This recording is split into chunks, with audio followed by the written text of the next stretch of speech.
ராமானுஜதயா பாத்திரம் ஞானவைராக்கியபூஷணம் ஸ்ரீமத்வேங்கடநாதாரியம் வந்தே வேதாந்ததேசிகம் லக்ஷ்மீநாதசமாரம்பாம் நாதயாமுன மத்தியமாம் அஸ்மதாச்சாரியபர்யந்தாம் வந்தே குருபரம்பராம் யோ நித்யமच्युतपदाम्बुजयुग्मरुक्म व्यामोहतस्तदितराणि तृणाय मेने अस्मद्गुरोर्भगवतोऽस्य दैकसिन्धोः रामानुजस्य चरणौ शरणं प्रपद्ये मातापिता युवतयस्तनया विभूतिः सर्वं यदेव नियमेन मदन्वयानाम् आद्यस्य नः कुलपतेर्वकुलाभिरामम् श्रीमत्तदङ्घ्रिवलं प्रणमामि मूर्ध्ना भूतं सरश्च महदाह्वय भट्टनाथ श्रीभक्तिधारकुलशेखर योगिवाहान् भक्ताङ्घ्रेणुपरकाल यतीन्द्रमिश्रान् श्रीमत्पराङ्कुशमुनिं प्रणतोऽस्मि नित्यम्। कलयामि कलिध्वंसं कविं लोकदिवाकरम् यस्य गोभिप्रकाशाभिराविद्यं निहतं तमः वाळि परकालन् वाळि कलिकण्डि वाळि कुरैलोर् वाழ்வேந்தன் வாழியரோ மாயோனை வாழ்வலியால் மந்திரங்கொள் மங்கையர்கோன் தூயோன் சுடர்மானவேல் நெஞ்சுக்கிருள் கடி தெய்வம் அடங்கா நெடும் பிறவி நஞ்சுக்கு நல்லவமுதம் தமிழ் நன்னூல் துறைகள் அஞ்சுக்கிலக்கியம் ஆரணசாரம் பரதமய பஞ்சு கடலின் பொறி பரகாலன் பனுவல்களே எங்கள் கதியே ராமானுசமுனியே சங்கை கெடுத்தாண்ட தவராதா பொங்கு புகழ் மங்கையர்கோ நீந்த மறையாயிரம் அனைத்தும் தங்குமனம் நீ எனக்குத்தா அறிவு தரும் பெரிய திருமொழி தப்பாமல் 1084 பாட்டும் குறியதொரு தாண்டகம் 4 6 குலா நெடுந்தாண்டகம் 7 கூற்றிருக்கை ஒன்றும் சிறிய மடல் பாட்டு 38 சீர் பெரிய மடலதனில் பாட்டு 78 இறையவனே கார்த்திகையில் கார்த்திகை நாள் எழில் குறையல் வருகலியா இறங்கு நீயே மைவண்ணனரும் கொஞ்சி குடல் பின் தாழ மகரம் சேர்குழை இருபாடு இலங்கியாட எய்வண்ணவன் சிலையே துணையா இங்கே இருவராய் வந்தார் என் முன்னே நின்றார் கைவண்ணம் தாமரைவாய் கமலம் போலும் கண்ணினையும் அரவிந்தம் அடியும் அசுதே அவ்வண்ணத்தவர் நிலைமை கண்டும் தோழி அவரை நாம் தேவரென்று அஞ்சினோமே. உத்தமமான ஒரு பாசுரம் பார்த்துட்டு இருக்கோம். புராணங்களிலே சிறந்தது புராண ரத்னம்னு சொல்வார்கள். ஸ்தோத்திரங்களிலே சிறந்தது ஸ்தோத்திர ரத்னம். காவியங்களிலே சிறந்தது யாதவாபிதயம் காவிய ரத்னம் அப்படின்னு பெயர். அந்த மாதிரி இது பாசுரத்திலே ரத்னம் போல இருக்கக்கூடிய அற்புதமான ஒரு பாசுரம். அந்த பாசுர அனுபவம் நமக்கு ஆழ்வார் அனுகிரகத்தினாலே கிடைத்துக் கொண்டிருக்கிறது. இதிலே ஆழ்வார் பரகால நாயகியாக இருக்கக்கூடியவர் ஜனக மகாராஜன் திருக்குமாரத்தியான சீதா பிராட்டியாரின் அனுபவத்திலே இந்த பாசுரத்தை அருளி செய்தார் அப்படின்னு பார்க்கிறோம் நம்ம வியாக்கியானங்கள்ல. ஏன்னா பிராட்டியானவர் முதலிலே பெருமாள் ஸ்ரீராமனை சந்தித்த போது எந்த நிலையில இருந்தாரோ அது விவாக பிரஸ்தாவம் முதலான இடத்துல அந்த மாதிரி திருவங்கி ஆழ்வாருக்கு அதே அனுபவம் கிடைப்பதற்கு காரணம் என்னன்னு கேட்டா அவருக்கும் பெருமாள் அப்படிதான் அனுகிரகம் பண்ணியிருக்கார். அங்க வயலாளி பெருமாள் மணவாள பெருமாள் சகல ஆபரணங்களோடு கூட ஆச்சரியமான ஒரு திருமண திருக்கோலத்திலே வந்து திருவங்கி ஆழ்வாருக்கு அருள் பண்ணார் அப்படின்னு திவ்ய சரித்திரம் இருக்கிறபடினால அந்த முதல்ல பெருமாளை சேவிச்ச அனுபவத்தை வைத்து அவர் திருவங்கி ஆழ்வார் இந்த பாசுரத்தை விசேஷமாக அனுபவிக்க முடிஞ்சிருக்க ஆழ்வாராலே. ஏன்னா மற்ற ஆழ்வார்களுக்கெல்லாம் கிடைக்காத ஒரு பாக்கியம் பெருமாளே நேர வந்து திருமந்திரத்தை உபதேசம் பண்ணார் அப்படிங்கிற பாக்கியம். சர்வேஸ்வரனே நேர வந்து சகல அர்த்தங்களையும் சொல்ல சர்வேஸ்வரன் பக்கம் இருந்து சாட்சாத்தாக சகல அர்த்தங்களையும் கேட்ட திருமங்கி ஆழ்வார்னு சாதிக்கிறார் சுவாமி தேசிகன். அந்த மாதிரி ஒரு பெருமை அவருக்கு இருக்கு. அப்போ பெருமாளை எப்படியெல்லாம் அனுபவிச்சிருப்பார் அப்படிங்கிறது அவர் பாசுரத்தினாலேயே நன்னா தெரிகிறது. அங்கே மைவண்ணன் அருங்குஞ்சி குழல் பின் தாழ மகரம் சேர் குழை இருபாடு இலங்கியாட எய்வண்ண வெஞ்சிலையே துணையா இங்கே இருவராய் வந்தார் என் முன்னே நின்றார்னு சகல ஆபரணங்களோடு கூட ஆச்சரியமான திருமண திருக்கோலத்திலே பெருமாள் வந்திருக்கார். இருவராய் அப்படின்னா பெருமாளும் பிராட்டியாருமாக வந்திருக்கார் அப்படின்னு அர்த்தம் சொல்லலாம். அந்த இடத்துல என் முன்னே நின்றான்னு இந்த திருவங்கியாழ்வார் முன்னாடி வந்து நிற்கிறார். பெருமாளும் பிராட்டியாரும் வந்திருக்கச்ச திவ்ய தம்பதிகள் திவ்ய சேஷிகள் அவ வந்திருக்கச்ச ஜீவனுக்கு அதை காட்டிலும் வேற என்ன வேணும். அப்ப திருவங்கி ஆழ்வார் அப்பொழுது பெருமாளுடைய ஆச்சரியமான திவ்ய ரூபம் இருந்தா கூட அவருடைய உத்தேசியம் இவருடைய ஆபரணமானபடினாலே பெருமாளுடைய திருக்கையிலேருந்து இருக்கக்கூடிய ஆபரணங்கள், தோல் வலை, கையில இருக்கக்கூடிய வலை, இதெல்லாம் எடுக்கணும்னு ஆரம்பிக்கும் போது கைவண்ணம் தாமரை, முதல்ல கைவண்ணத்தை பார்த்தா. அதுக்கப்புறம் பெருமாள் சில வார்த்தைகள் பேசும்போது வாய் கமலம் போலும், அதுக்கப்புறம் கண்ணினையும் அரவிந்தம் அப்படின்னு பார்த்து கடைசியில பெருமாளுடைய திருவடியிலேருந்து திருவாபரணத்தை எடுக்கணும் பார்க்கிறார். அடியுமக்தேன். அந்த திருவாபரணங்களுக்கெல்லாம் மேலே உத்தமமான சோபையோடு கூட பெருமாளுடைய திரு அவயவங்கள்லாம் இருக்கிறத பார்த்து அதுக்கப்புறம் நாராயண நாம கிரகணத்தை பண்ணார். அதாவது சிஷ்யனாக இருந்து கேட்டார். வாழ்வழியால் மந்திரங்கொள் மங்கையர்கோன் தூயோன் சுடர்மானவேல். அப்போ அவ்வண்ண தவறு நிலைமை கண்டும் தோழி அவரை நாம் தேவரென்று அஞ்சினோமே அப்படின்னு சாட்சாத்தா பெருமானே நேர வந்து நிந்திருக்கச்ச கூட அப்ப நாராயண நாமத்தை கேட்டப்புறம் அவர் சர்வேஸ்வரன் என்கிற நிலையிலே நாம் ஆகிவிட்டோம். எம்பெருமான் இவரை ஆட்கொள்வதற்காக இவர் இருக்கிற இடம் தேடி வந்திருக்கு.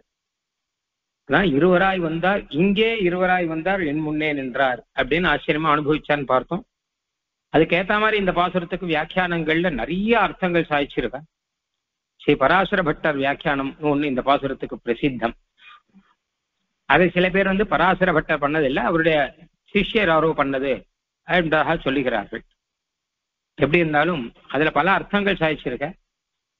இந்த திருமந்திர அர்த்தங்கள்லாம் கூட அதுல இருக்கு. திருமங்கேழ்வார் சாதிச்சிருக்கார். ஏன்னா பெருமாள் உபதேசம் பண்ண திருமந்திரத்தினுடைய அர்த்தங்கள் எல்லாம் கூட பெருமாள் இதுல திருமங்கேழ்வார் சாதிச்சிருக்கார் என்பதாக ரகசியமான அர்த்தங்கள் எல்லாம் சொல்றோம். எல்லாத்துக்கும் மேல அந்த இருவராய் வந்தார் அப்படிங்கறத ரொம்ப ஆச்சரியமான ஒரு விஷயம். எப்ப இருவராய் வந்தான்னு சொல்லிட்டாரோ அப்ப பெருமாள் ஸ்ரீராமனுடைய ஒரு திருக்கோலத்தை உத்தேசிக்கிறார் என்பதாக அர்த்தத்தை நாம் பார்த்தோம். ஜனக மகாராஜன் திருக்குமாரத்தியாக. ஏன்னா அங்கதான் இரண்டு பேர், பெருமாளும் லக்ஷ்மண பெருமாளுமாக விவாக காலத்திலையும் சரி, அதுக்கப்புறம் காட்டுக்கு போகும்போதும் சரி, எப்பவுமே இருவராகவே இருக்கிறார்கள். பெருமாளும் சீதா பிராட்டியும் காட்டுக்கு போகும்போது லக்ஷ்மண பெருமாள் எதுக்காக போகணும் கூட? இவதான காட்டுக்கு போறாள்யோ, இவ ரெண்டு பேர் தம்பதிகள் போறாள்யோ. லக்ஷ்மண பெருமாள் எதுக்காக போகணும்னா அவர் சேஷபாவத்தோட போறார். அப்போ ஒரு சேஷங்கிற ரீதியில பார்க்கும்போது அவ தம்பதிகள் ரெண்டு பேரும் சேஷிகளா இருக்கா. அதான் உபயாதிஷ்டானம் ஏகம் சேஷித்வம் பேர். அதாவது என்ன கேட்டா, நான் நாயகன் நாயகி அப்படின்னு மாத்திரம் இல்லாமல் இப்ப சேஷித்துவம் வரைச்ச பெருமாளுக்கு மாத்திரங்கிறது கிடையாது. பெருமாளுக்கும் தாயாருக்கும் ரெண்டு பேருக்கும் சேஷித்துவம் இருக்கு. ரெண்டு பேருக்கும் தான் இவர் கைங்கரியம் பண்ண போறார். அதனால அந்த ரீதியில இவர் சேஷபாவத்தோடு அகம் சர்வம் கரிஷ்யாமின்னு சொல்றபடினால அப்ப இருவராய் இரண்டு பேருமாக இருக்கார் அப்படிங்கிற அர்த்தமும் சொல்லலாம். பெருமாளும் தாயார் மகன். இப்ப வந்து நாயிகா பாவத்துல சீதா பிராட்டியார் அனுபவிக்கும் போது கூட அவர் ஒரு புருஷகாரமாக இருக்கிறபடினாலே இரண்டு பேர், ஒரு ஜீவாத்மா ஒரு பரமாத்மா. புருஷகாரம்னா ரெண்டு பேர் வேணும் இல்லையோ. இத்தலை அத்தலைன்னு சொல்லுவார்கள் ஆச்சரியமா வியாக்கியானத்துல. இத்தலைனா இந்த பக்கம், அத்தலைனா அந்த பக்கம். ஒரு பக்கம் பெருமாள், ஒரு பக்கம் ஜீவாத்மா. நடுவுல உகாரார்த்தம், பெருமாள் அகாரார்த்தம், ஜீவன் மகாரார்த்தம், நடுவுல உகாரார்த்தம் பிராட்டி. அதனால பிராட்டி இருவராய் வந்தார் அப்படின்னு சொல்லும் போது என்னுடைய நாயகன் வந்தார் அப்படின்னு மாத்திரம் இல்லாமல் சேஷனான ஒருத்தனும் வந்திருக்கார் அப்படிங்கிறதையும் விசேஷமாக அவர் சொல்றார். அதனால இரண்டு பேருமாக வந்திருக்கும் போது திவ்யமான கைங்கரியங்கள்லாம் நடக்க போகிறது. அந்த இடத்துல வைஷ்ணவம் பரிபூர்ணமா இருக்கு. ஏன்னா பெருமாள், பிராட்டி, சேஷன், ஒரு ஜீவன், இது இருக்கும்போது அது ஸ்ரீவைஷ்ணவம் மாத்திரமில்ல, அங்கதான் சர்வ சாஸ்திரார்த்தமும் அதுல புதுங்கி இருக்கு. பிரணவத்தினுடைய அர்த்தம் இருக்கு. அதனால இது விசேஷமான ஒரு வார்த்தை. அது மட்டும் இல்லாமல் ராமாவதாரத்து வார்த்தையும் பார்த்தோம். ஏன்னா இருவராய் வந்தார்னா எப்பவுமே அப்படியே அன்னைக்கே சொன்னேன், லக்ஷ்மண பெருமாள் இல்லாமல் பெருமாள் ஸ்ரீராமனை நம்ம நினைச்சு கூட பார்க்க முடியாது. பெருமாளும் லக்ஷ்மண பெருமாளும் சேர்த்துதான். அப்போ கிருஷ்ணாவதாரம்னா இருவராய் வந்தான்னு சொன்னா போராது. கிருஷ்ணாவதாரத்தை சொல்றாந்தா அவர் 16,000 விவாகம் பண்ணிட்டவர் 16,000 பேரா வந்தார் அப்படின்னு பாகவதம் சொல்றது. அவர் எப்படி இருவராய் வந்தார்னு சொல்ல முடியும்? கோபிகா ஸ்திரீகள் ஒவ்வொரு கிரகத்துக்கும் ஒவ்வொரு கிருஷ்ணனா இருந்திருக்கார். ஒருவர் மனசுலயும் ஒவ்வொரு கண்ணன் இருந்திருக்கான் அப்படின்னும் போது இருவராய் வந்தார் இல்ல, பல பேராய் வந்தார். எத்தனையோ பேரா வந்திருக்கார் ஆகும். ஆனா பெருமாள் ஸ்ரீராமன் இருவராய் வந்தார் அப்படிங்கிற வைபவத்துல இருக்கார். அதனால அதற்கும் பலவிதமாக அர்த்தங்கள் சாதிக்கிறார். அந்த இருவராய் வந்தார் அப்படிங்கிறதுக்கு அந்த வியாக்கியானத்தில் இருக்கக்கூடிய விசேஷங்களை ஒன்று ஒன்றாக பார்க்கலாம். மைவண்ணனரும் குஞ்சி குழல் பின் தாழ மகரம் சேர் குழை இருபாடு இலங்கியாட எய்வண்ண வெஞ்சிலையே துணையா இங்கே இருவராய் வந்தார் என் முன்னே நின்றார். இங்கே பொதுவாக இருவராய்னா ராமன் லக்ஷ்மணன் சொன்னோம். அது இல்லாமல் விசேஷ அர்த்தம் என்ன கேட்டா, அந்த ஒருவரே இருவராக வந்தார். அந்த நாயகனே இரண்டு பாவத்தோட வந்தார். அதான் மனுஷர்கள்ல ரெண்டு பேரா இருப்பா சில சமயம். ஏன்னா சில விஷயங்கள் கேட்கும் போது ஆனந்தமும் இருக்கும், சோகமும் இருக்கும், ரெண்டும் இருக்கும். அப்போ ஒருத்தனே ரெண்டு பேரா ஆயிடுறான். ஏன்னா ஒரு பக்கம் ஆனந்தத்தை அனுபவிக்கிறான், ஒரு பக்கம் சோகத்தை அனுபவிக்கிறான் அப்படின்னு நம்ம பார்த்துருக்கோம் இல்லையோ. அது மாதிரி ஒரு பக்கம் பொறுமையோடு இருக்கான், ஒரு பக்கம் பார்த்தா மனசுக்குள்ள கொந்தளிப்பு இருக்கும், ஒரு பக்கம் பார்த்தா வெளியில பொறுமை அப்படிங்கிறது இருக்கும். அப்ப மனுஷர்களே சில சமயம் இருவராக இருக்கிறார்கள். ஒரு மனுஷனே ரெண்டு பாவத்தோடு இருக்கிறார்கள், சோக ஹர்ஷங்களுடன் இருக்கார் அப்படின்லாம் சொல்றோம் இல்லையோ. அந்த மாதிரி ரீதியில பார்த்தான்னா பெருமாள் இப்போ இந்த நாயகி முன்னாடி வரும்போது இருவராய் வந்தார் அப்படின்னு முதல் அர்த்தம். இப்போ இருவராய் வந்தார், அவயவ சோபையோடும் ஆபரண சோபையோடும் வந்தார். ரொம்ப ஆச்சரியமா வந்திருக்கார். அப்ப அவருக்கே ஆன ஒரு சோபை, அழகு, அது அவயவ சோபை. அது மாத்திரம் இல்லாமல் திருவாபரண சோபை அப்படின்னு ரெண்டுத்தோடையும் வந்திருக்காராம். கைவண்ணம் தாமரை வாய் கமலம் போலும் கண்ணிலையும் அரவிந்தம் அடியும் அர்த்தேன்னு சொல்லும்போது பெருமாளுடைய திருமேனிக்கே இருக்கக்கூடிய ஒரு சோபை. ஆனா மகரம் சேர் குழை இருபாடு இலங்கியாட எய்வண்ண வெஞ்சிலையே துணையா இங்கே அப்படின்னு சொல்லும்போது திருவாபரண சோபை, திரு ஆயுத சோபை எல்லாம் கலந்திருக்கு.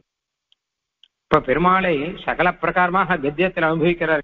பெருமாளுடைய ஸ்வரூபத்தை சொல்லி, திவ்ய ரூபத்தை சொல்லி, கல்யாண குணங்களை சொல்லி கத்தியத்தில பார்த்தோம்னா அதுக்கப்புறம் அனந்தமான திருவாபரணங்கள், அனந்தமான திரு ஆயுதங்கள் இதெல்லாம் சேர்த்து வச்சு பெருமாள் அங்க கத்தியத்தில் அனுபவிக்கிற மாதிரி இங்கே தாமான திருமேனியிலே தாமான ஒரு சோபையுடன் வந்தவர் அநேக ஆபரணங்களும் வில் என்கிற ஆயுதமும் வைத்து இரண்டு விதத்திலும் அழகாக வந்தார் அப்படின்னு அர்த்தம். இருவராய் வந்தார், வீர சிருங்காரங்கள் இரண்டும் தோற்ற வந்தார். அடுத்த அர்த்தம் இருவராய் வந்தார்ங்கிறதுக்கு இரண்டு விதமான அழகுடன் வந்தார் முதல் அர்த்தம். இரண்டாவது அர்த்தம் இரண்டு விதமான கல்யாண குணங்களுடன் வந்தார். ஒன்னு வீரம், ரெண்டு சிருங்காரம். இரண்டு சேர்ந்து இருந்தாதான் அழகு. வீரம் இருந்து சிருங்காரம் இல்லைன்னா எப்படி இருக்கும்? சத்ரு மாதிரி இருக்கும். சிருங்காரம் இருந்து வீரம் இல்லைன்னு வச்சுக்கோங்க, பேடி மாதிரி இருக்கும். இல்ல வேற எப்படியா தன் திருஷ்டுவா சத்ருஹந்தாரம் மகர்ஷீனாம் சுகாவகம் பபுவ கிருஷ்டா வைதேகி பர்த்தாரம் பரிசஸ்தேன்னு சொல்றாரு. அந்த மாதிரி 14,000 பேர் பெருமாள் ஒருத்தரா இருந்து வதம் பண்ணிட்டு வந்தா. அப்போ பெருமாள் வரைச்சு அவர்கிட்ட வீரம் இருந்தது, சீதா பிராட்டி கிட்ட சிருங்காரம் இருந்தது. இந்த ரெண்டும் சேர்ந்து பர்த்தாரம் பரிசஸ்தேன்னு ரொம்ப ஆச்சரியமான ஒரு ஸ்லோகம் இருக்கு ஸ்ரீமத் ராமாயணத்துல. தன் திருஷ்டுவா சத்ருஹந்தாரம் மகர்ஷீனாம் சுகாவகம் பபூவ. பபூவ சீதா பிராட்டி அப்பதான் சந்தோஷப்பட்டார். பபூவனா நிலை பெற்றான்னு அர்த்தம், கிருஷ்ணானா சந்தோஷப்பட்டான்னு அர்த்தம். அப்ப சீதா பிராட்டி அப்பதான் நிலை பெற்றார், அப்பதான் சந்தோஷப்பட்டார். பர்த்தாரம் பரிசஸ்தேன்னு சொல்ற மாதிரி வீரம் சிருங்காரம் ரெண்டும் தெரியும்படியாக வந்தார்லாம். எப்படின்னு கேட்டா கையில் ஒரு வில்லோட வந்தாரோ இல்லையோ, அதனாலே வீரம் அப்படின்னு தெரியும். வெஞ்சிலையே வெஞ்சிலையே துணையாய் எய் வெண்ண வெஞ்சிலையே துணையாய். அது மட்டும் இல்ல, ஜனக மகாராஜன் வச்சு அந்த வில்ல முறிச்சிட்டு வந்திருக்கார் இங்க. அப்போ சீதா பிராட்டி கிட்ட போய் சொல்றா தோழிகள்லாம், அந்த வில்லை எடுத்து ஒருத்தர் முறிச்சுட்டான்னா இத்தனை நாளா யாருமே வரல, ஒருத்தனும் அதை தொடக்கூட முடியல, அது கையால எடுக்க அசைக்க கூட முடியல அப்படின்னு இருந்த போது ஒரு திவ்ய புருஷன் ஒருத்தர் வந்தார், அந்த வில்லை எடுத்துட்டார், அவர் வில்லு முறிஞ்சு போச்சு அப்படின்னா எப்படி இருக்கும் சீதா பிராட்டி? உடனே யாருன்னு போய் பார்த்தான்னா அவர் சிங்காரத்தோட இருக்கார். அப்போ ஒரு பக்கம் பார்த்தா வீரத்தோட இருக்கார், ஒரு பக்கம் பார்த்தா சிருங்காரத்தோடு இருக்கார். எய்வண்ண வெஞ்சிலையே துணையாக வந்திருக்கார். ஜனக மகாராஜர் வச்ச வில்லாவது முறிஞ்சு போச்சு, ராமர் கையில ஒரு வில் வச்சிருக்காரு, அது என்னைக்குமே முடியாது. அது எய்வண்ணம். எய்வதே அஸ்திரங்களை போடுவதே அதுக்கு சுபாவம். எத்தனை பேர் எதிரோட யுத்தம் பண்ணாலும் இந்த ராமர் வில்ல யாரும் முறிச்சாங்கிறது கிடையாது. ராவணன் வில்ல பெருமாள் முறிச்சுட்டார், மகாபாரதத்துல அர்ஜுன் கர்ணனுடைய வில்லெல்லாம் அர்ஜுன் முறிச்சான் அப்படிலாம் வரும். வில்லு முறிஞ்சு போகும் பல சமயம். ஒரு சமயம் கர்ணனுடைய 8 வில்ல முறிச்சானாம் அப்படிலாம் வரும். ஆனால் இது பரமசிவன் வில்லாவது முறிந்து போய்விடும். ஆனால் இது முறியாத வில், இது எய்வண்ண வெண்சிலை அப்படின்னு அவ சொல்றா. அவ கிட்ட, பிராட்டி கிட்ட, இல்ல பிராட்டியே சொல்ற. ஆகா, எய்வண்ண வெண்சிலையே துறையா இங்கே அப்படின்னு சொல்லும்படியாக அப்படி வில்லோடு கூட வீரம், அந்த வீரபாவம் தெரிய வர. அதே சமயம் அந்த வில்லை பிடித்துக் கொண்டிருக்கிற கையை பார்த்தால் கைவண்ணம் தாமரை, வாய் கமலம் போலும், கண்ணினை வரவிந்தம், அந்த கண்ணையும் பார்த்தால் சிங்காரங்கள் தெரிகிறது. அதனால வீர சிங்காரங்கள் இரண்டும் தோற்ற வந்தார் அப்படின்னு அர்த்தம் கிடைக்கும். இருவராய் வந்தார், பிரணயித்வ தைரியங்கள் இரண்டும் தோற்றும்படி வந்தார். அடுத்த அர்த்தம் மனசுல இருக்கக்கூடிய பிரணயம், அதே சமயம் தைரியத்தை விடக்கூடாது. பிரணயம் வந்துருத்தோன்னு வச்சுக்கோங்க, உடனே கீழே விழுந்து உடனே தன்னுடைய நிலையெல்லாம் மறந்து சில பேர் அப்படி ஆயிடுவா. ஆனால் பிரணயத்துவம் இருக்கச்சியும் தைரியத்தை விடக்கூடாது, தைரியம் இருக்கச்சியும் பிரணயத்துவத்தை விடக்கூடாது. இது என்ன கேட்ட புருஷ லட்சணம். இது ஒரு புருஷன்கிறவன் ரெண்டையும் நிர்வாகம் பண்ணணும். அவன் ரொம்ப பிரணயத்துவம் காமிச்சு குழஞ்சு போய் ஒண்ணும் இல்லாத சாதாரணமாக ஒரு வார்த்தை சொல்வார்கள் அப்படின்னு. அதாவது ஸ்ரீமத் ராமாயணத்திலே ஒரு விஷயம் வரும். நயந்தி நிகிருதி பிரஜம் பரதாரா பராபம். அதாவது ரொம்ப காமம் அதிகமாகி மனசு கெட்டு போச்சுன்னு வச்சுக்கோங்க, அவன் நீச்சன் ஆயிடுவான். அப்ப எல்லாருமே அவனை தூற்றும்படி ஆயிடும். பெண்கள் அவனை பழிக்கும்படி, அவனை இலக்காரமாக பார்க்கும்படி ஆயிடும். அதனால பிரணயத்துவம் தைரியம் அப்படின்னு 2 இருக்கான். இது ரெண்டோடையும் வராது. மகாதீர தௌரேயா அப்படின்னு சொல்ற மாதிரி, மகாதீரன் ரகுவீர கத்தியத்துல வரா மாதிரி ஜெய ஜெய மகாவீர மகாதீர தௌரி. தைரியம்னா என்ன அர்த்தம் கேட்டான்னா, மனசுல அவருக்கு இருக்கக்கூடிய ஒரு ஞானம், அதாவது என்ன கேட்டானா உத்தமமான ஒரு ஞானம், அந்த ஞானத்தை விடக்கூடாது.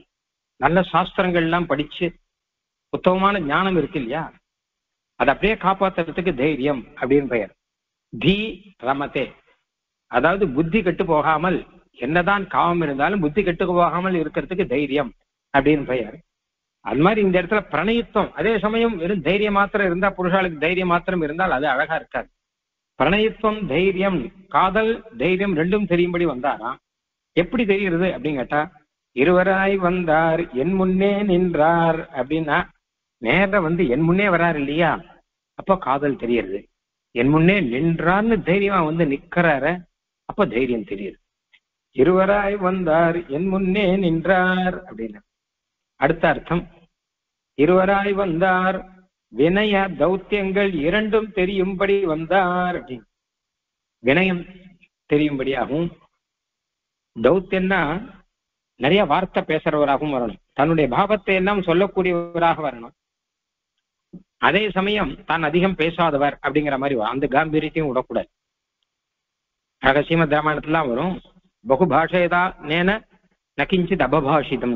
அதான் பேசுறவா என்ன பண்ணணும் கேட்டா, அழகா பேசணுமா, வளவளவளன்னு ஒரு ஆள் பேசி கடைசியில் 1 மணி காலம் பேசி என்ன அர்த்தமே கிடைக்காது. அப்படி இருக்கக்கூடாது, திட்டமா பேசணும். பேசாமே இருந்தா அப்போ அர்த்தம் என்னன்னு தெரியாது, தேவையான அளவு பேசணும். அப்போ சுஷ்டு சாரம் மிதம் மதுன் பாகவதத்தில் வரும், ஸ்ரீமத் பாகவதத்துல. அழகா பேசணும், சாரமா பேசணும், சுருக்கமா பேசணும், மதுரமா பேசணும். எப்படி சொல்ற பாருங்க. அந்த மாதிரியாக இவர் பேச்சு எப்படி இருக்குன்னு கேட்டான்னா, வினயத்தோடையும் இருக்கு, வார்த்தையும் சொல்ற, அதே சமயம் பேசாமையும் இருக்கார், 2 பண்ணிட்டு இருக்கார். எப்படி தெரியுதுன்னா, கைவண்ணம் தாமரை வாய் கமலம் போலும். கைவண்ணம் தாமரை அப்படின்லாம் சொல்லும் போது அவர் கையானது அடைக்கின்றிருக்க, பேசும்போது கை கால ஆட்டி மக்கள்லாம் பண்ணுவா இல்லையா, அதெல்லாம் எதுவும் இல்லாமல் அழகா கை வச்சுருக்க. கண்ணினையும் அரவிந்தம், ஆனா கண்ணு நிறைய வார்த்தை பேசுறதான். தாமரப்பூ மணந்தா போல இருக்கக்கூடிய கண்ணு, தூதுசெல் கண்கள் அப்படின்னு சொல்ற மாதிரி தூது போகக்கூடிய கண்கள் பல வார்த்தையை பேசுகின்றன. இந்த 2க்கும் நடுவுல, கைக்கும் கண்ணுக்கும் நடுவுல இருக்கக்கூடியது வாய். கைவண்ணம் தாமரை வாய் கமலம் போலும் கண்ணினையும் அரவிந்தம். அந்த வாய் என்ன பண்ணுகிறதுன்னு கேட்டானா, பேசுகிறது, பேசாம இருக்கு. அதிகமா பேசல, ஆனா வாயை பவள சோதி செவ்வாய் திறந்து அப்படி மெதுவா 2-3 வார்த்தை பேசுறது. அந்த 2-3 வார்த்தை பேசும்போதே எத்தனையோ பாவத்தோட பேசும் அந்த திருவாய். அதுக்கப்புறம் கண்ணுல அதுக்கு மேல எத்தனையோ பாவம் இருக்கும். எப்பவுமே வாயால பேசுவதை காட்டிலும் கண்ணாலே சொல்லக்கூடிய செய்திகள் அதிகம் அப்படின்னு சைக்காலஜியில கூட சொல்ற ஒரு விஷயம். அந்த மாதிரியாக கண்ணாலே நிறைய வார்த்தை பேச விட்டனால வாயால அதிகமா பேசுவதற்கு இடம் இல்லை அங்க. ஆனா இந்த வாய்ங்கிறது அந்த கைக்கும் இந்த கண்ணுக்கும் நடுவுல திட்டமா இருந்துட்டு, கையில வினயம் தெரியணும், கண்ணிலே நிறைய வார்த்தை பேசணும், வாய் 2க்கும் இல்லாமல் திட்டமாக நடுவே இருந்துட்டு இருக்கா, அதுவே ஒரு அழகா இருக்கு. அப்ப தாமரையெல்லாம் இருக்கட்டும், இவற்றை எம்பெருமான் இந்த கையும் வாயும் இந்த திருவாயும் திரு கண்ணையும் அவன் நடத்துகிற விதமே அழகா இருக்கு.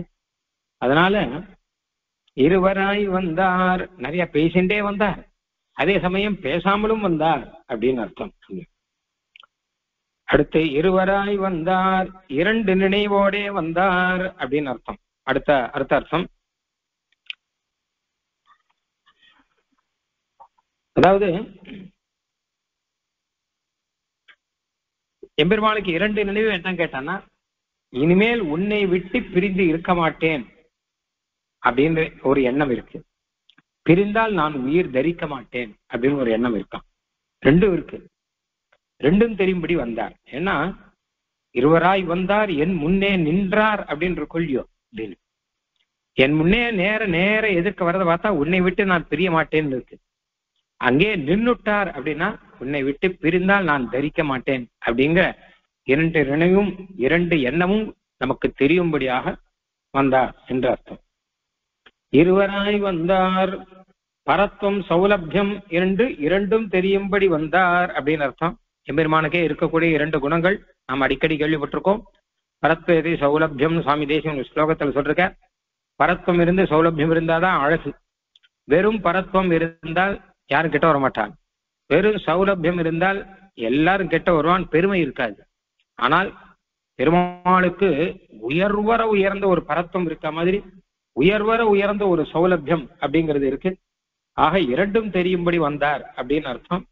நான் அவ்வண்ணத்து அவர் நிலைமை கண்டும் தோழி அவரை நாம் தேவர் என்று அஞ்சினோமேங்கிற வரையில 2ம் தெரியுது. ஏன்னா அவ்வண்ணத்து அவர் நிலைமை, அவருடைய நிலைமை என்னங்கிறது பார்த்தேன் தோழி நான். ஏன்னா மைவண்ணன் அருக்குஞ்சி குழல் பெண் தாழ் வந்திருக்கிறார், என் முன்னே வந்து நிற்கிறாரே, அதை பார்க்கும்போது அவருடைய சௌலபியம் தெரிகிறது.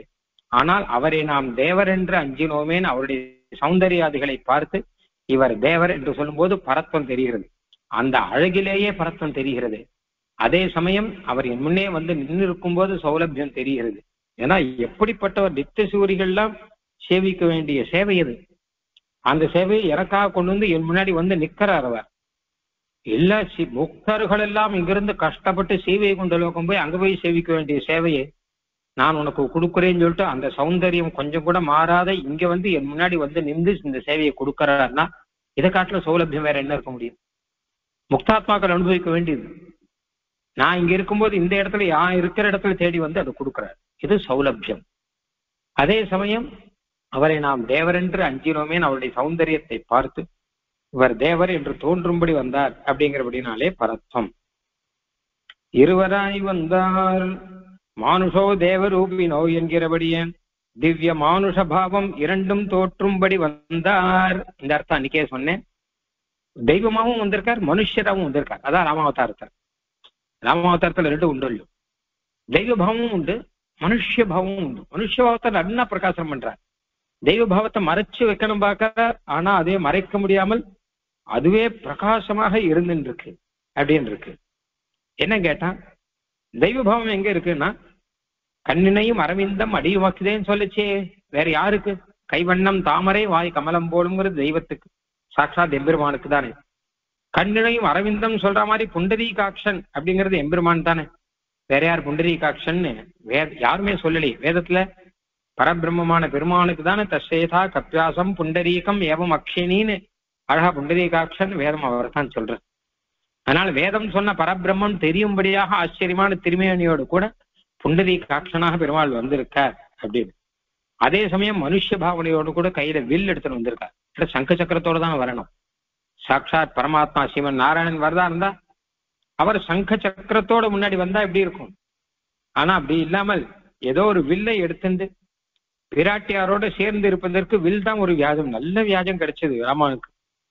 ஜனக மகாராஜர் வில்லு வச்சார், இவர் கையில வில்லு விடுறதே கிடையாது. எப்பவுமே வில்லு தான் பெருமாளையும் பிராட்டியும் சேர்த்து வைத்தது இல்லையா? அதனாலே மனுஷ பாவத்தினாலே மனுஷர்கள்லாம் சங்கு சக்கரமா வச்சுட்டு இருக்கா இல்லையே.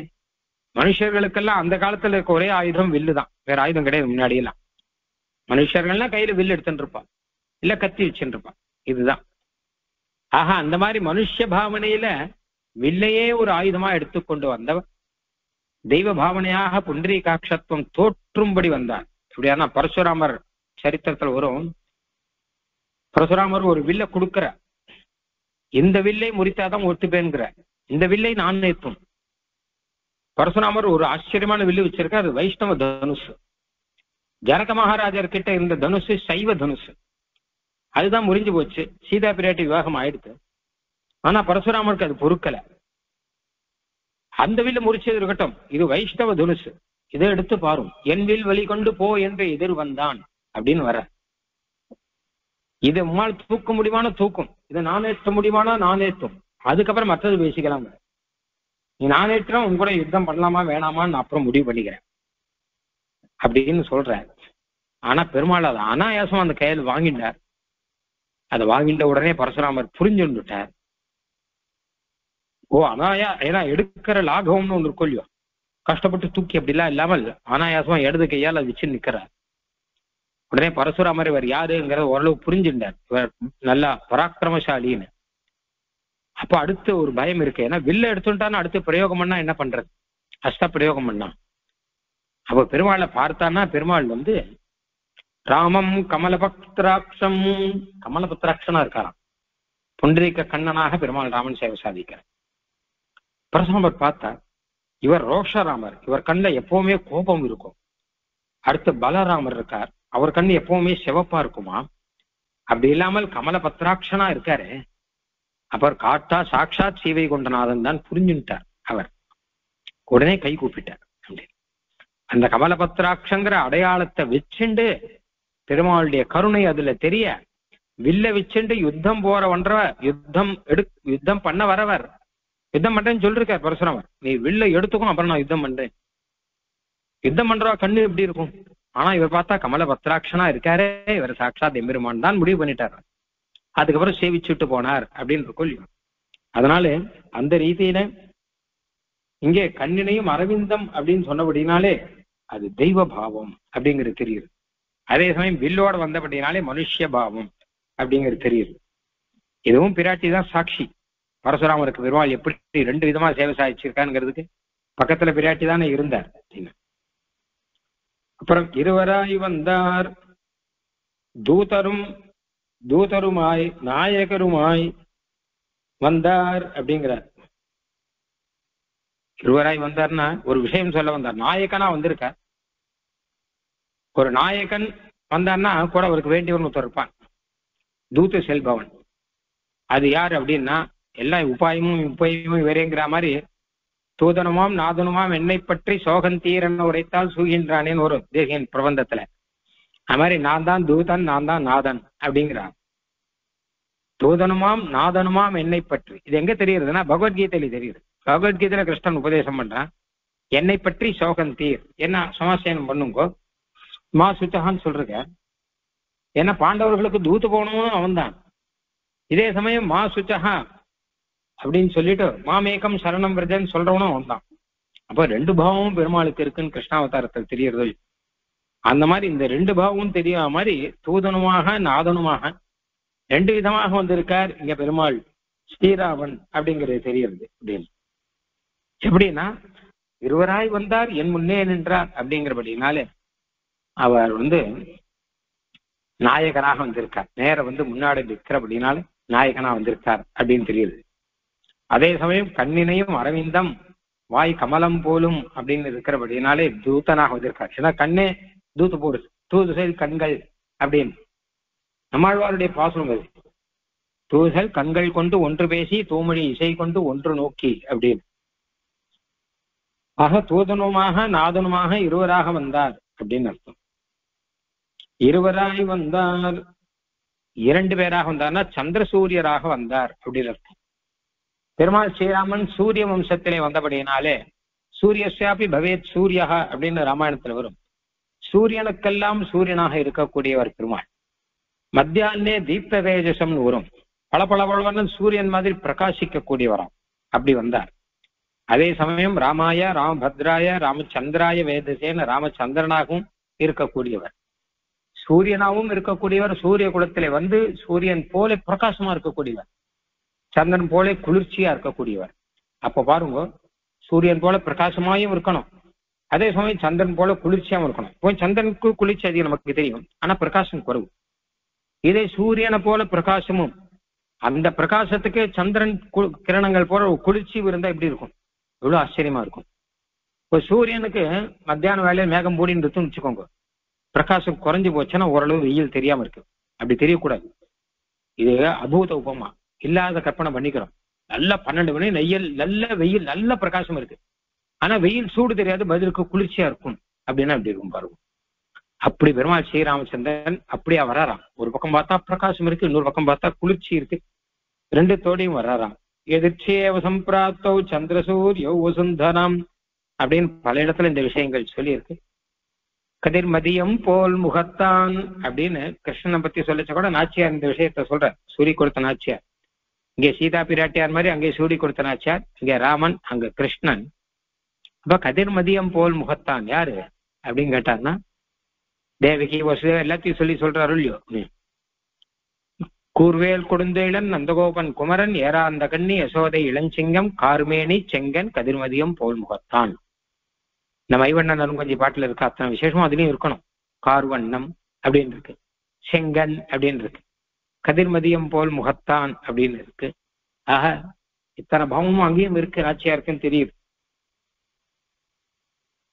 சந்திரசூரியன் போலே முகத்தோடு இருக்கான் அப்படின்னு அர்த்தம். இன்னொரு இடத்துலயும் நாச்சியார் சாதிக்கிறார், இந்த மாதிரி சூரிய சந்திரன் போல இருக்கார் அப்படின்னு.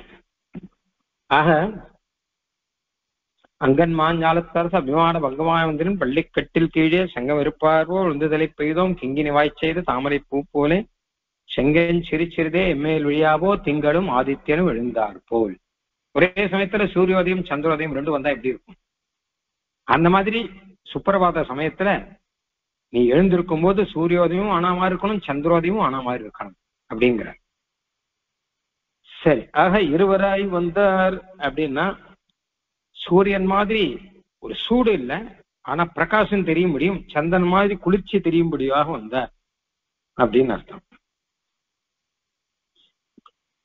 இருவராய் வந்தான், புனர்வசு நட்சத்திரம் இரண்டும் சேர வந்தா போலே வந்தார் அப்படின்னு சொன்னார். புனர்வசு நட்சத்திரம் தானே பெருமாள் அனுபவம், அவதாரம். புனர்வசு நட்சத்திரம் 2 நட்சத்திரம். அது புனர்வசு அப்படின்னு வேதத்துல த்விவச்சனம் இதுக்கு இருக்கு. ரெண்டு ஒத்தையா சொல்லக்கூடாது. இத லோகத்துல சொல்றா, ஆனா வேதத்துல ஒத்தையா சொல்ற, த்விவச்சனத்துல தான் சொல்லணும். அதான் என்ன 2 நட்சத்திரம். அது அந்த 2 புனர்வசு நட்சத்திரத்துல என்ன ஒரு விஷயம் அப்படின்னு கேட்டாங்கன்னா, அதிதி அப்படிங்கிற ஒரு தேவதா, புனகா வசு அப்படின்னா இழந்து போன ஐஸ்வர்யம் திருப்பி கிடைக்கும்னு அர்த்தம். புனகானா மறுபடியும் அர்த்தம், வசுனா ஐஸ்வர்யம் அப்படின்னு அர்த்தம். நம்ம எந்த ஐஸ்வர்யத்தை இழந்திருக்கிறோமோ அந்த ஐஸ்வர்யம் கிடைக்கும் அப்படிங்கிறது புனர்வசு நட்சத்திரத்திலே ஒரு தாற்பயம். இதை பத்தி வேதத்துல கதை எல்லாம் இருக்கு. அந்த மாதிரி ரீதியில பெருமாள் புனர்வசு நட்சத்திரத்துல அவதாரம் பண்ணார் அப்படின்னா நாம இழந்திருக்கக்கூடிய அந்த சீவைகுண்ட லோக பிராப்திங்கிறது நமக்கு கிடைப்பதற்காக பெருமாள் வந்திருக்கார் அப்படிங்கிற அர்த்தத்துல இருக்கு. அப்போ அந்த புனர்வசு நட்சத்திரம் 2 ஆகாசத்துல இருக்கக்கூடிய நட்சத்திரம் 2 பூமியில வந்தான்னா எப்படி அழகா இருக்குமோ அந்த மாதிரி வந்தார். அஸ்வினாவிவ ரூபேன சமுபஸ்தித யௌவனம்னு ராமாயணத்தில் வரும் இல்லையா. அஸ்வினி தேவர்கள் 2 பேர் போலே வந்தார். அஸ்வினி அங்க பெருமாளையும் லக்ஷ்மண பெருமாளையும் பார்த்து சொன்னார். இங்க பெருமாளுக்கு புனர்வசு நட்சத்திரம், லக்ஷ்மண பெருமாளுக்கு ஆயில்யம். அதனால ஒருத்தரே 2 பேரா வந்திருக்காருன்னு தானே சொல்லிட்டு இருக்கோம் இப்போ. அதனால புனர்வசு நட்சத்திரமே 2 பேர், 2 நட்சத்திரம் வேறு நட்சத்திர தேவர்கள். அந்த நட்சத்திரங்கள் 2ம் ஒரே ரூபம் எடுத்து வந்தா எப்படி இருக்கும்? அப்படி இருக்காங்க. இருவராய் வந்தார், கஜசிம்ம கதி வீரோ என்கிறபடியே வந்தார். கஜசிம்ம கதி வீரோங்கிற ஜனக மகாராஜன் பெருமாள் ராமனை பார்த்த உடனே இவர் யானையா சிங்கக்குட்டியா அப்படிங்கிற மாதிரி இருக்காங்க. ஏன்னா யானைக்குட்டி சிங்கக்குட்டி ரெண்டுமே நடக்கிறதுக்கு அழகா இருக்கும். நடக்கும்போது பார்க்கும்போது யானை நடக்கும்போது கம்பீரமா இருக்கும், சிம்மம் நடக்கும்போது கம்பீரமா இருக்கும். அந்த ரெண்டு காம்பீரியமும் தெரியும்படியாக பெருமாள் வந்தாராம். அதான் கஜசிம்ம கதி வீரவ் அப்படிங்கிற சார்தூல விஷபோபமௌ அப்படிங்கிற காம்பீரியம் எப்படி இருக்குன்னு கேட்டா ஒரு எருது மாதிரி, ஒரு காளமாறு மாதிரி அப்படின்லாம் வந்திருக்காரு. புலி மாதிரி இருக்காரு. புலி மாதிரி ஒரு காம்பீரியம், காளமாடு மாதிரி அத்தனை பராக்கிரமம். அதெல்லாம் நடையழகுன்னு பார்க்கும்போது கஜசிம்ம கதி இல்ல நாலுமே நடையழகுன்னு சொல்லுவான். சதுர்கதிகின்னு பெருமாளுக்கு திருநாவுக்கு இருக்கிறபடினாலே யானை மாதிரி, சிம்மம் மாதிரி, புலி மாதிரி, காளை மாதிரியாக. அப்ப ரெண்டா சொல்லிருக்க ராமாயணத்துல கஜசிம்ம கதி வீரவ் சார்தூல விஷபோபமும். சார்தூல விஷபோபமும் சொல்லச்ச அந்த மிடுக்கெல்லாம் தெரியும்படி வந்தார் அப்படின்னு. கஜசிம்ம கதி வீரம்னா அந்த அழகு தெரியும்படி வந்தார் அப்படின்னு அர்த்தம். ஆக ரெண்டா சொல்லிருக்க அப்படின்னா நம்மளும் ரெண்டா வச்சுக்கலாம். ரெண்டு அர்த்தம் வச்சு மொத்தமாக இருவராய் வந்தார் அப்படின்னு இரண்டு விதமான நடை அழகோடு கூட இரண்டு விதமான காம்பீரியம் முதலானதெல்லாம் தெரியும்படியாக பெருமாள் வந்தார். அடுத்தது இருவராய் வந்தார் உபாயமாகவும் உபேயமாகவும் வந்தார் அப்படின்னு. இந்த அர்த்தம் தான் அன்னைக்கே அவர் சொன்னார். ரொம்ப அழகான அர்த்தம் இது. ஏன்னா உபாயமும் உபேயமும் வேற வேற நினைக்கிறோம் நம்ம கிடையாது. இரண்டுமே உபாயம் தானே உபேயம். அதை காட்டிலும் முக்கியம் உபேயம் தானே உபாயம் அப்படின்னு. எதை அடையணுமோ அதுவே நமக்கு அந்த உபாயமாகவும் ஆகிறது அப்படின்னு. அந்த மாதிரி பெருமாள் நீங்க அவதாரம் பண்ணதே நான் உபாயமாக இருக்கேன்னு காமிக்கிறதுக்கு தானே. அதைத்தானே மாமேகம் சரணம் விரத அப்படின்னு அபயம் சர்வபூதேபியோ ததாமி அப்படின்னு பெருமாள் சொன்னார். உபாயமாகவும் உபேயமாகவும் இருக்கார் அப்படிங்கிறது தானே. இந்த இடத்துல எப்படி தெரிகிறது அப்படின்னு கேட்டார்னா இருவராய் வந்தார் வந்தார்னு சொல்ற அப்படின்னால அவரே உபாயம் அப்படின்னு தெரியுது. ஏன்னா நாமளா தேடி போய் பண்றது இல்லை, அவரே என் முன்னாடி வந்து இருக்கிறார் அப்படின்னா அவருடைய உபாயத்துவம் தெரியுதுதான். என் முன்னே நின்றார் அப்படிங்கிறபடினாலே போக்கியத்துவம் உபேயத்துவம் தெரிகிறது. நான் அனுபவிக்கும்படியாக கைவண்ணம் தாமரை வாய் கமலம் போலும் கண்ணனை மரவிந்தம் அடியமாக்குதேன்னு நான் அனுபவிக்கும்படியாக முன்னாடி வந்து நிற்கிறேன். ஆக வந்தார் நின்றார் அப்படின்னு ரெண்டு இருக்கும். நான் தேடி போக வேண்டி இருக்க அவரே வந்தார் அப்படிங்கிறபடினாலே உபாயத்துவம். வந்து என் முன்னாடி நின்றார் நான் அனுபவிக்கும்படியாக என்று சொல்லுகிறபடினாலே போக்கியமாக இருக்கார் அப்படின்னாலே உபயோகத்துவம். இரண்டும் தெரியும்படியாக பெருமாள் வந்தார் அப்படின்னு அர்த்தம். இருவராய் வந்தார் சுதந்திரராயும் பரதந்திரராயும் வந்தார் அப்படின்னு அடுத்த அர்த்தம். அதாவது சுதந்திரன்னா வேற யாருக்கும் நான் கட்டுப்பட்டவன் இல்லை என்பது. பரதந்திரர் அப்படின்னா உனக்கு நான் கட்டுப்பட்டவன் அப்படிங்கிறது. இது ரெண்டும் தெரியும்படி வந்தாராம். ஏன்னா பெருமாள் என்ன ஆனாலும் பெருமாள் வந்து சுதந்திரன் அப்படிங்கிறது வேதங்கள்லாம் ரொம்ப ரொம்ப பிரசித்தம். பதிம் விஸ்வசிய ஆத்மேஸ்வரம் அப்படின்னு வரும். பதிம் விஸ்வசியான லோகத்துக்கெல்லாம் பத்தியா இருக்கிறவன். அவனுக்கு யார் பத்தினா ஆத்மேஸ்வரன். அவனுக்கு அவன் தான் ஈஸ்வரன், வேற யாரும் ஈஸ்வரன் கிடையாது அப்படின்னா சொல்றபடினாலே பெருமாளுக்கு சுவாதந்திரம்னு ஒண்ணு உண்டு. அதே சமயம் பக்தர்களுக்கு வசப்பட்டு இருக்கான் அப்படிங்கிறபடினாலே பாரதந்திரம் அப்படிங்கிறது ஒண்ணு உண்டு. உங்களுக்கு நான் வசப்பட்டு இருக்கேன் அப்படின்னு பெருமாள் வந்து நமக்காக சேவையெல்லாம் சாதித்து கொண்டிருக்கான் இல்லையா, அது வந்து பாரதந்திரம். அனன்யாதீனஸ்வன் பவதி பரதந்திர பிரணவதாம் கிருபே சர்வதிரஷ்டா நகனேதி தேஷாம் உபகிருத்தின்னு தயாசேதத்தில் அழகா சொல்றத. பெருமாள் அனன்யாதீனனாக இருந்தாலும் பவதி பரதந்திர பிரணவதாம், சேவிக்கிறவாளுக்கு பரதந்திராக பெருமாள் ஆயிடுறார் அப்படின்னு. அந்த மாதிரி இது விஷயம் எப்படியானா பரத்வம் சௌலபியம் அப்படிங்கிறது ரெண்டு விசேஷமும் சேர்ந்து இருந்தால், அது போல சுதந்திரத்துவம் பரதந்திரத்துவம் ரெண்டு சேர்ந்து இருக்கும்போது அழகா இருக்கு. வெறும பரதந்திரத்துவம் மாத்திரம் இருந்தா அது தோஷம். இன்னொருத்தருக்கு கட்டுப்பட்டே இருக்கான்னா இவனால எதுவும் செய்ய முடியாதுன்னா அது என்ன குணமா? இல்ல வெறும் சுதந்திரத்துவம் மாத்திரம் தான் அது என்ன தோஷம் கேட்டா, அவன் சுதந்திரம் இருந்தானா நாம கிட்ட போடுமே, நமக்கு அனுபவிக்கிறதுக்கு பெருசா ஒண்ணு இருக்காது. ஆனால் சுதந்திராயும் இருந்து பக்தர்களுக்கு பரதந்திராயும் இருக்காருன்னா அது எத்தனை காலம் அனுபவிச்சாலும் அனுபவிச்சு தீராது. அதனால பல இடத்துல அனுபவிச்சிருக்காள். பல இதிகாசங்களுக்கு பெருமாள் ஸ்ரீ ராமாவதாரம் கிருஷ்ணாவதாரம் இதெல்லாம் எத்தனையோ இடத்துல இதை நம்ம அனுபவிச்சுட்டு இருக்கோம். சுதந்திராயும் பரதந்திராயும் பெருமாள் இருந்தார். ஆக பெருமாள் இந்த இடத்துல இந்த நாயிகை கிட்ட ரெண்டும் தெரியும்படி வந்தார். நான் சுவாதீனன், நான் யாருக்கும் கட்டுப்பட்டவன் அல்ல அப்படின்னு சொல்லும்படி வர்றார். அதே சமயம் நான் உனக்கு கட்டுப்பட்டவன், நீ இருந்தால்தான் என்னால் இருக்க முடியும் அப்படிங்கிற மாதிரி அப்படியும் வராராம். அவர் சுதந்திரங்கிறது எப்படி தெரியுதுன்னா, அவரை நாம் தேவரென்று அஞ்சினோமே அப்படின்னு சொல்ற மாதிரியாக இவருக்கே புரியும்படியாக ஒரு தேவபாவங்கள்லாம் தெரியும்படியாக தேவாதி தேவன் தெரியும்படியாக அப்படி வந்திருக்கார். பரதந்திரங்கிறது எப்படி தெரியுதுன்னா, இருவராய் வந்தார் என் முன்னே நின்றார் அப்படின்னு முன்னாடி வந்து அவர் நிக்கிறத பார்த்தான்னா, என்ன வேணும் உனக்குன்னு கேட்கிற மாதிரி இருக்கு. உனக்கு என்ன வேணும், நான் இருக்கும்போது உனக்கு என்ன வேணும்னு கேட்கிற மாதிரி இருக்கு. அதனால இரண்டு பாவமும் தெரியும்படியாக தாயாருக்கு, அதாவது பெருமாள் பக்தர்களுக்கு பராதீனங்கிற மாதிரி யஷ்யா வீக்ஷிமுகம் ததிங்கித பராதீனகான்னு வரும் ஆழ்வானுடைய ஸ்தவத்துல. தாயாருடைய முகத்தை பார்த்து அதுக்கு பராதீனமா பெருமாள் இருக்கார். அவருடைய கண்ணில் என்ன சொல்றாரோ அதுக்கு பராதீனமா பெருமாள் இருக்கார் அப்படின்னு வரும். அதனால தானே தாயார் புருஷகாரமாக இருக்க முடியும். அதனால இவர்களாக இப்படி ஒரு பிரிச்சு வச்சுன்னு இருக்கிறபடினாலே தாயாருக்கு பரதந்திராவும் இருக்கார், அதே சமயம் தன்னுடைய சுவாதந்திரத்தையும் விடாம இருக்கார். அந்த இரண்டு பாவமும் தெரியும்படியாக நான் யாருக்கும் கட்டுப்பட்டவன் அல்ல, ஆனால் அதே சமயம் உனக்கு கட்டுப்படாதவன் இல்லை, உனக்கு பூர்ணமாக கட்டுப்பட்டவன் உனக்கு அப்படிங்கிற பாவமும் தெரியும்படியான ஒரு நாயக பாவம் தானே உசத்தியா இருக்க முடியும்.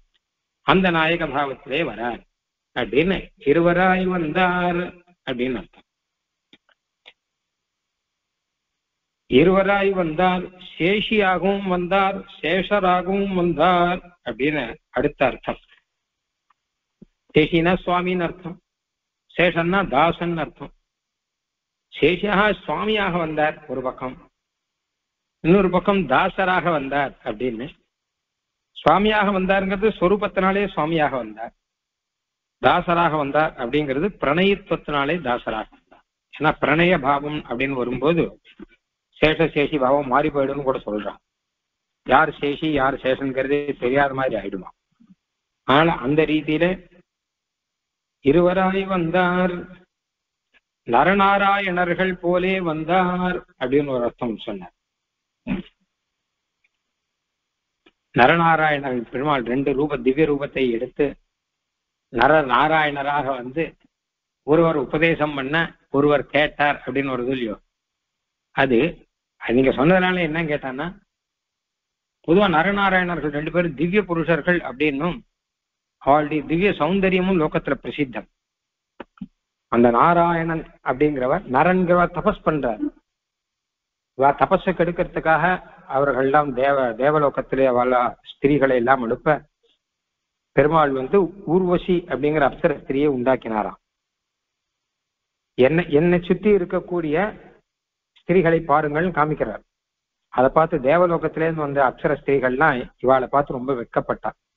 இவா அழகுல 100ல் 1 கூட நமக்கு இல்லையா, நாம போய் அழகுன்னு சொல்லிட்டு இருக்கோமே என்பதாக அத்தனை பேர் தபஸ் பண்ற பெருமாளுக்கு பரிசரியை பண்ணிட்டு இருக்க. ஏன்னா ஸ்ரீவைகுண்ட லோகத்துல இருக்கக்கூடிய அப்சர ஸ்திரீகள் நிறைய பேர் இருக்கா இல்லையா. இங்கேருந்து போற புருஷாலாம் கூட பெண்ணாக ஒரு ரூபத்தை எடுத்துக்கொண்டு பெருமாளுக்கு கைங்கரியம் பண்ணலாம் அப்படின்லாம் உண்டு இல்லையா. அப்ப பெருமாள் நரநாராயண அவதாரம் பண்ணும்போது நிறைய பேர் ஸ்திரீ வேஷங்கள்லாம் போட்டுன்னு வந்து ஸ்ரீவைகுண்டத்திலேருந்து வரவாள்லாம் நிறைய பேர் ஸ்திரீ வேஷங்கள்லாம் போட்டுன்னு வந்து பெருமாளுக்கு சுசூஷை பண்ணிட்டு இருக்கா. வெளியில தெரியாது, இந்த விஷயம் வெளியில கண்ணுக்கு தெரியாது, ஏன்னா மறைஞ்சிருந்து தானே பண்றான். அப்போ இது தெரியாம தேவலோகத்துல இந்த அப்சர ஸ்திரீகளை அனுப்புறான், இந்திரன் அனுப்புறான் இவர் தபஸை கெடுக்கணும் அப்படின்னு சொல்லிட்டு. அப்ப பெருமாள் கொஞ்சம் யார் யார் ஸ்ரீவைகுண்டது வந்திருக்காளோ எல்லாரையும் பார்க்கட்டாவான்னு காத்த போது இந்த ஸ்ரீவைகுண்டத்துல இருக்கிற திவ்ய அப்சரசுகள் அவர்களை பார்த்த உடனே இவர்கள் எல்லாம் வெட்கி தலை குனிந்தார்கள். நமக்கெல்லாம் இந்த அழகே இல்லையே, நேரம் இந்திரன் கிட்ட போய் சொல்லணும். அழகுன்னு சொன்னா இங்க கிடையாது, நம்மெல்லாம் குரூபிகள், ஒன்றும் கிடையாது நம்ம கிட்ட. அதுக்காக பெருமாள் என்ன பண்ணார், கவலைப்படாதவங்க, கடைசியில போய் இதை போய் மனசை கஷ்டப்பட்டு போடாதவங்க, உங்களுக்குன்னு ஒருத்தையை உண்டு பண்ணி அனுப்புறேன்னு சொல்லிதான் ஊர்வசியை உண்டு பண்ணி தேவலோகத்துக்கு அனுப்பிச்சார் பெருமாள் அப்படின்னு சரித்திரம் இருக்கு. அதனால அந்த நரநாராயணர்கள் எவ்வளவு ஆச்சரியமானவர்கள். அவர்கள் 2 பேருமா சேர்ந்து ஒரு அவதாரம் எடுத்து வந்தா அதான் ஸ்ரீராம அவதாரமா. அப்படி அழகு கொட்டி கிடக்கக்கூடிய இடம். அப்போ அப்படி இருவராக சேர்த்து ஒருவராக வந்தார்னு சொல்லும்படியா இருக்கான். அவன் நரநாராயணர்கள் அப்படின்னு. இருவராய் வந்தார் நானும் தாவுமே ஆகும்படி வந்தார் அப்படின்னு அடுத்த அர்த்தம். இதா கடைசி அர்த்தம் இதுல சொல்ல போறதுல. இருவராய் வந்தார்னா நானாகவே வந்தார், தானாகவே வந்தார் அப்படின்னு ஒரு அர்த்தம் சொல்ற. அவர் தானாக வந்தார் அப்படி மட்டும் இல்லாமல் அவருடைய மனசு முழுக்க நான் தான் இருக்கிறேன் என்று நன்னா தெரியும்படியாக நானாகவும் அவர் வந்திருக்கார் அப்படின்னு. மனசுல இருக்கிறது வெளியில தெரியுமோ இல்லையோ, அந்த ரீதியில நான் வேற இல்லை நீ வேற இல்லை அப்படின்னு சொல்லும்படியாக, நானும் நீதான் நீயும் நான் தான் என்று சொல்லும்படியாக சீதா பிராட்டியை பார்த்து எப்படியானால் ஆஞ்சநேயர் அங்க லங்கையில சீதா பிராட்டியை பார்த்து சொன்னாரோ, தேனேயம் சச்ச தர்மாத்மா முகூர்த்தம் ஜீவதி. பெருமாள் இங்க இருக்காருங்க, அவர் சீதா பிராட்டியனுடைய மனசுக்குள்ள பெருமாள் இருக்கார் அப்படிங்கிற. அவ பிரிவு இல்லைங்கிறான், மனசாலே பிரியல. சீதா பிராட்டி மாத்திரம் தனியா இருந்தாலும் உயிர் போயிருக்கும். தேனேயம் சச்ச தர்மாத்மா முகூர்த்தம் அப்படி ஜீவதி. இவ ஜீவிக்கிறாங்கிறதுக்கு காரணம் என்னன்னு கேட்டா, இவருடைய மனசு முழுக்க பெருமாள் ராமன் இருக்கார். ராமன் அங்க ஜீவிக்கிறாங்கிறதுக்கு காரணம் என்ன கேட்டா, அவருடைய மனசு முழுக்க சீதா பிராட்டி இருக்கார். அதாவது அவர் நேர பார்த்திருக்காரு, ரிஷிமுகத்துல நேர பார்த்தாரு இல்லையா, நேர பார்க்கச்சா ராமன் ராமனா இல்ல, எப்ப பார்த்தாலும் சீதை சீதை சீதைன்னு தீய சொல்லிட்டு இருக்காரு. எதை பார்த்தாலும் சீதா தேவியனுடைய நினைவு அவருக்கு ஒரு நல்ல காற்று வீசும் போது, ஒரு நல்ல சந்திரனை பார்க்கும் போது, நல்ல புஷ்பத்தை பார்க்கும் போது, நல்ல மது கிடைக்கும் போது, ஒண்ணு போதும் சீதா தேவியை நினைச்சிருக்காருன்னு கிருஷ்ணந்தா கண்டத்துல பெரிய சங்கம் இருக்கு. லக்ஷ்மணன் கிட்ட நிறைய பேசுற, லக்ஷ்மணன் தான் ஆறுதல் சொல்ற அவருக்கு. அப்போ அங்க பார்க்கச்சே வல்லது ராமன் ராமனா இல்ல சீதா மயமா இருக்கார் அப்படின்னு. மாதிரி சீதா பிராட்டியா இல்ல ராம மயமா இருக்கார் அப்படின்னு. அந்த மாதிரியாக இவர் இருவராய் வந்தார்னா, இவர் வெளியில் வரைச்ச இவரா வந்திருக்கார், உள்ள வரைச்ச அந்த நாயகி மயமா நாயகியே நடிச்சுண்டு அவர் அந்த பாவத்திலே வரபடினால அங்க பெருமாள் ராமன் வியோகத்துல அப்படி இருந்தார். இங்க வியோகம் இல்லை, நாயகியை பார்ப்பதற்கு தானே இவர் வர. அதனால நானாகவும் தானாகவுமாக வந்தார் அப்படின்னு உள்ளுக்குள்ள நானே நிறைஞ்சு இருக்கு. அப்படின்னால துவான் சிந்தையன்னு தொன் மயதாம் பிரபன்னா துவாம் உட்கிரணன்னு சப்தமயே ந தாம்னா அப்படின்னு வரும். பெருமாள் தேசிகன் சொல்ற, ஹயகிரிவனை தியானம் பண்ணி கடைசியில தொன்மயதாம் ஹயகிரிவ மயமா ஆயிட்டாராம் அவர். ஹயகிரிவன் வேற பிரிச்சு பார்க்க முடியாது. ஹயகிரிவன் எங்க இருக்காருன்னா தேசிகன் தான் ஹயகிரிவன். ஏன்னா தேசிகனுக்குள்ள மொத்தமா ஹயகிரிவன் தவிர வேற கிடையாது. துவாம் உட்கிரணன்னு சப்தமயே ந தாம்னா, வெளியில வார்த்தை பேசினான்னா ஹயகிரிவன் பேசுறது தான், அது வேற கிடையாது. அந்த மாதிரி ஆயிட்டார். தேசியன் வாய் திறந்து எதாவது பேசினான்னா ஹயகிரிவன் பேசுறார் அப்படின்னு அர்த்தம். ஏன்னா உள்ளுக்குள்ள ஹயகிரிவன் தவிர வேற யாரும் கிடையாது. அந்த மாதிரி ஹயகிரீவ மயமா தேசிகன் இருக்க மாதிரி, அந்த மாதிரி இங்கே இந்த நாயிகையை தன் மனசுக்குள்ளே தேக்கி வைத்து கொண்டு அந்த நானாக ரீதியிலே அவர் வந்திருக்கார் அப்படின்னு. அது எப்படி தெரியுறது அப்படின்னு கேட்டான்னா, நான் இருந்த இடம் தேடி அவர் வந்திருக்கிறபடினாலே நானாகவே அவர் வந்திருக்கார் அப்படின்னு. வேற ஏதாவது பாவத்தில் இருந்தா வச்சுக்கோங்க, அவர் வரட்டும், நாயிகை எப்போ வர்றாரோ வரட்டும் தான் நினைக்கலாம். ஆனால் இருவராய் வந்தார் என் முன்னே நின்றார்ன்ற ரீதியில இருக்கிறபடினாலே அவர் இந்த நாயிகையினுடைய மனசையும் நாயிகையை மனசிலே தேக்கி வைத்துக் கொண்டு இருவராக வந்தார். ஆக இத்தனை அர்த்தங்கள் சாதித்திருக்கார். அப்புறம் கைவண்ணம் தாமரைவாய் கமலம் போலும் கண்ணினையும் அரவிந்த மடியுமகுதே அவ்வண்ண தவர் நிறவை கண்டும் தோழி அவரை நாம் தேவர் என்று அஞ்சினோமே அப்படின்னு இருக்கு. இருவராய் வந்தார் என் முன்னே, இந்த கைவண்ண தாமரைக்கு நாளைக்கு பார்க்கலாம் மறுபடியும். இருவராய் வந்தார் என் முன்னே நின்றார் அப்படிங்கிறபடினாலே அவர் வேற எதுவும் பண்ண வேண்டாம் தோழி, அவர் என் முன்னே வந்து நின்றதே எனக்கு சகல பாவத்தையும் சொல்லுகிறது. திருஷ்டையவிகி நசோகம் அபனேஷிதி ராகவாகான்னு ராமாயணத்துல ஒண்ணு வரும். பெருமாள் ராமனை பார்த்தாலே எல்லாருக்கும் சந்தோஷமா, அவரை பார்த்தப்பறம் அவர் பேசணும்னோ ஒண்ணும் இல்லை, அவ மனசுக்குள்ளே என்னென்ன கஷ்டம் இருக்கோ எல்லா கஷ்டமும் போயிடுவான். பெருமாள் ராமனை பார்த்தாலே போயிடுவான் அப்படின்னு. அவர் கஷ்டம் தீர்றதுக்காக அவர் ஏதாவது பண்ணுவார், ஒன்றும் பண்ண வேண்டாம், அவரை பார்த்தாலே கஷ்டம் போயிடுவான் இவாளு. அந்த மாதிரி ரீதியில அவர் வந்து என் முன்னே நின்றார் அப்படிங்கிறபடியே என்னுடைய கஷ்டங்கள் மொத்தமும் போக்கும்படியாக எனக்கு ஆனந்தத்தை கொடுக்கும்படியாக என் முன்னே வந்து நின்றார் அப்படின்னு அர்த்தம். என் முன்னே நின்றார் அப்படின்னா நித்தியசூரிகள் முன்னாடி நிற்கக்கூடியவர் வந்து என் முன்னே நின்றார் அப்படின்னு அந்த அளவு அர்த்தம். என் முன்னே நின்றார். என் முன்னாடி வந்தால் அவனை நான் செய்வன காணே அப்படின்னு நாச்சியார் சூடி கொடுத்த நாச்சியார் ஒன்று சொல்றார். அவன் வரல, அவன் வரட்டும், வந்தா அவனை நான் செய்வன காணே, அவன் நான் என்ன பண்றேன் பார் அப்படின்னு சொன்னாராம் நாச்சியார். அந்த மாதிரி இல்லாமல் என் முன்னே நின்றார் அப்படின்னா நான் வந்திருக்கேன், நீ இப்ப என்ன செய்ய போறேன்னு கேட்கும்படியாக அந்த ஒரு பாவத்தோடு கூட, ஏன்னு கேட்டா நாச்சியார் விரக பாவத்துல இருக்கிறபடினால, அப்போ நீ சொல்லி இந்த எம்பெருமான் இங்க வந்தான்னா நான் என்ன பண்றேன் பார். அங்க வியாக்கியானத்துல நிறைய விஷயம் சொல்லியிருக்கான். அவன் நான் செய்வனக்கானே என்ன பண்றேன் பாருன்னு சொன்னாராம். என்ன பண்ணுவார் இவர் அப்படின்னு கேட்டான்னா அழகா ஒரு விஷயம் சொல்லியிருக்கார். அப்படி அவன் நேரம் வந்தானா நான் முகம் திருப்பி கொண்டு விடுவேன் அப்படின்னு. அதான் நான் பண்ண போறேன். அவனுக்கு அதை காட்டிலும் வேற துக்கம் தரக்கூடியது வேற எதுவும் இருக்காது அப்படின்னு. அந்த மாதிரி இல்லாமல் இருவராய் வந்தார் என் முன்னே நின்றார் அப்படின்னு இந்த கஷ்டத்தை கொடுக்காமல் தாமாகவே என் முன்னாடி வந்து நின்றார் அப்படின்னு அர்த்தம்.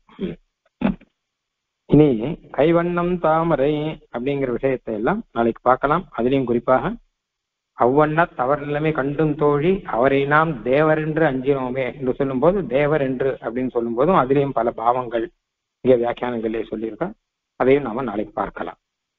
ஆழ்வார் எம்பெருமானார் தேசிகன் திருடிகளே சரணம்.